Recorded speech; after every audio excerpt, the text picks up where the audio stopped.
નમસ્કાર, હું છું પ્રિયા અને તમે જોઈ રહ્યા છો જનતા કી જાણકારી ન્યૂઝ। નજર કરીએ આજના સમાચાર ઉપર।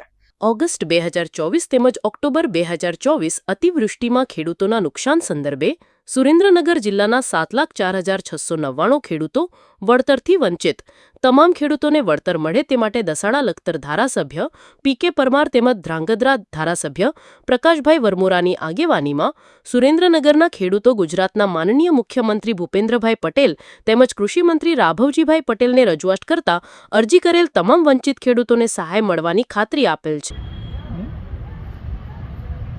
આજરોજ સુરેન્દ્રનગર જિલ્લાના ઓગસ્ટ 2024 અને ઓક્ટોબર 2024ના જે અતિવૃષ્ટિના સંદર્ભમાં ખેડૂતોના ઊભા પાકને જે નુકસાન થયું હતું, સરકારે ઓગસ્ટ 2024નું પેકેજ જાહેર કર્યું હતું અને ઓક્ટોબર 2024નું પણ પેકેજ જાહેર કર્યું છે। એમાં ખાસ કરી સુરેન્દ્રનગર જિલ્લાની 1,68,000 જેટલી અરજીઓ થઈ હતી। એમાં 93,000 જેટલી અરજીઓને અગાઉ વળતર ચૂકવવામાં આવ્યું હતું।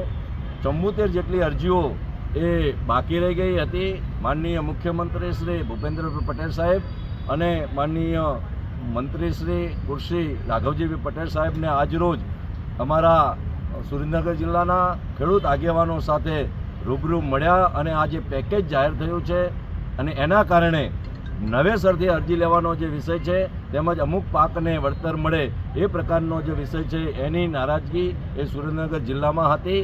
માનનીય મુખ્યમંત્રીશ્રી અને કૃષિમંત્રીશ્રીએ ખાતરી આપી છે કે નવી કોઈ પ્રકારની અરજી લેવાની થતી નથી અને જે 74,966 અરજીઓ છે એ તમામ અરજીઓ એનું નિરાકરણ ખેતીવાડીના અધિકારીના માધ્યમથી એ પૂર્ણ કરવામાં આવશે।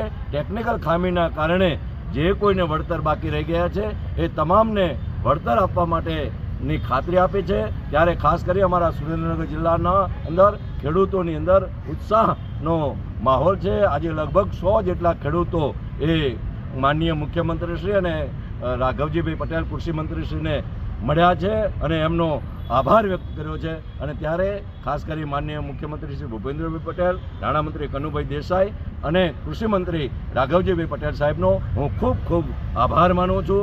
સંવેદનશીલ સરકારે જે નિર્ણય લીધો છે અને અમારા વંચિત ખેડૂતોને તમામને વળતર મળવાનું છે ત્યારે એમનો ખૂબ ખૂબ આભાર। જય જવાન, જય કિસાન, જય જવાન, જય કિસાન। અલગ અલગ કરવા માંડો। બોલો દિલીપભાઈ, તમે એક મિનિટ